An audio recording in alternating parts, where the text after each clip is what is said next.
Africa, home to one of the world's most extraordinary street gangs. A travelling circus that use an intoxicating blend of voodoo and dangerous animals to make a living.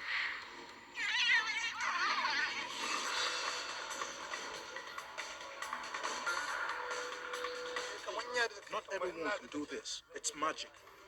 For the first time, this bizarre urban tribe has given access to film, revealing a way of life that is both fascinating and shocking. My specialty is baboons. I train them in such a way that when you look at them, you think they are humans. We dig beneath the surface of this wild world that appears dangerously out of control and explore the myths that surround these enigmatic people and their troop of baboons, snakes, and hyenas. Behind the spectacle, we discover a close-knit family that have a unique and controversial relationship with their animals, steeped in magic and tradition. This is what we inherit from our forefathers. Our children here are going to inherit the same traditions. But who are these people? And how do they live so close to such dangerous animals?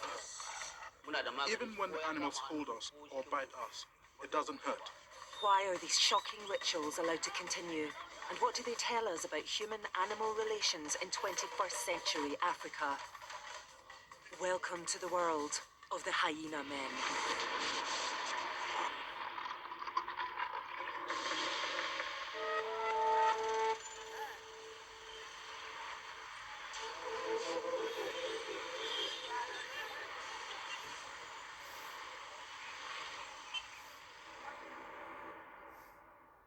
Nigeria, a West African country, tarnished with a violent history of military dictatorships, corruption, and fraud. It's Africa's most densely populated country, and over half of its 140 million people live in abject poverty. Our journey begins in the clogged heart of Lagos, Nigeria's most infamous city. Traffic gridlocks the streets, and 2 out of 3 people live in slums. It's in the thick of Lagos that we're hoping to meet the hyena men.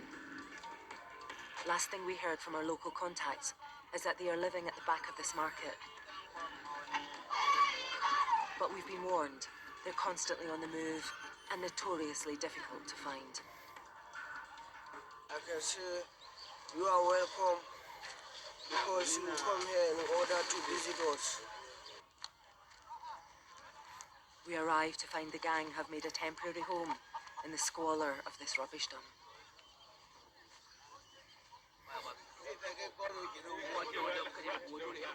Living with the hyena men are the animals they've caught from the wild and brought to the city to perform in their street circus.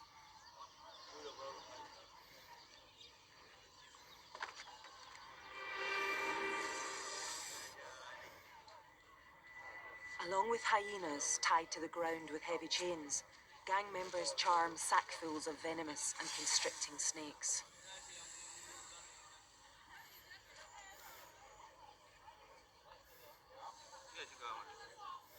We also discover a troop of a dozen or so baboons.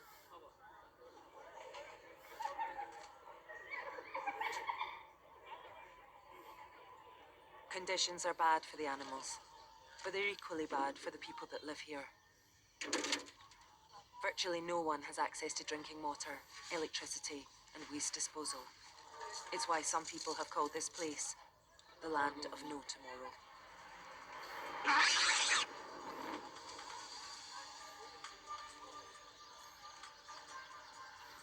The hyena men are Hausa Muslims from the rural farmlands in northern Nigeria. They are said to practice voodoo and use ancient magic to bring wild animals under their control. It's rumored they have supernatural powers, and some people even believe they are part hyena. Alhazi is the boss of the hyena men. This thing we do, I have inherited from my forefathers.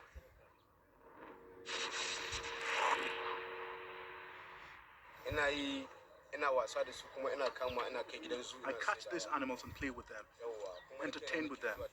We also sell them to zoos. I catch these animals myself. We go into the bush to get these animals, and when we bring them out, people are astonished. These are not animals that live with humans naturally. When people see them, they are amazed. God has given us the powers to stop them harming anybody. This is how we earn a living.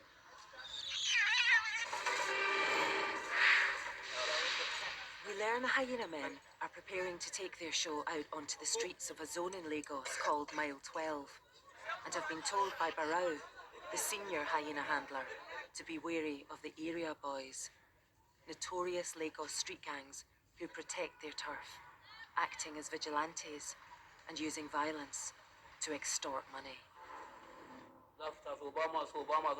That's why we go around in groups.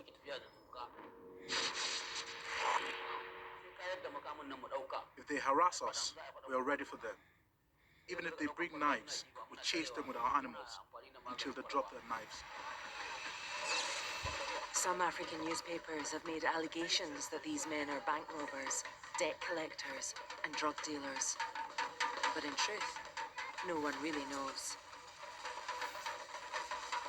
One thing's certain, no one messes with a man with a hyena.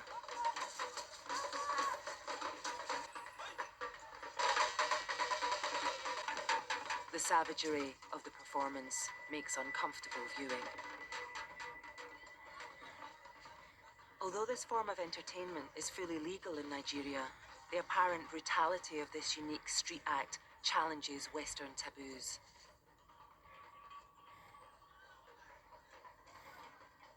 Many outsiders say this urban circus should be outlawed for cruelty to animals.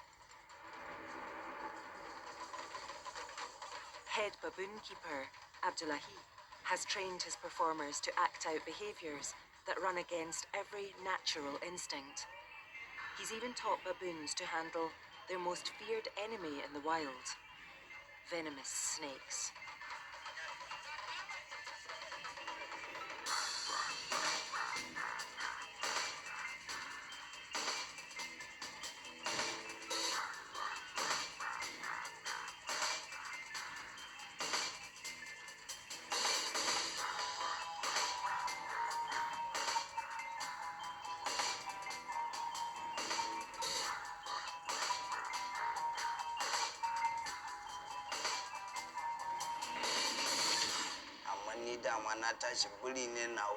My specialty is the baboons.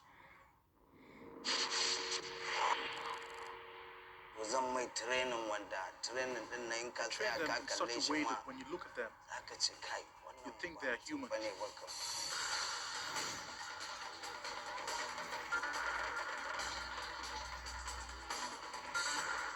This practice has been going on for generations, and for veterans like Barau, it's the only life he's ever known. I've been doing this for 50 years. I was 9 years old when I started.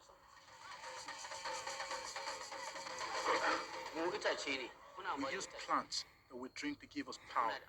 And even when the animals hold us or bite us, it doesn't hurt. We've also got magic potions that we take to give us power. I can even put my head in their mouth. Whatever play I want to do with these animals, I can do.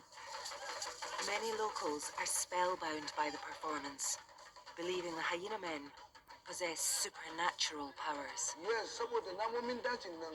Because of the wild animals that we use, like the snakes and everything else we touch, people can't see that they don't hurt us.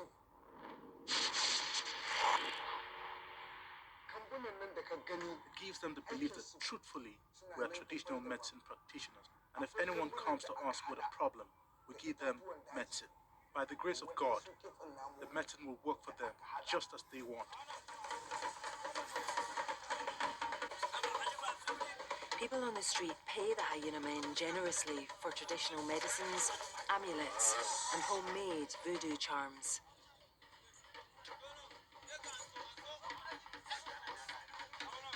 Many Nigerians still live in fear of witches and evil spirits and believe the men's potions will be effective in warding them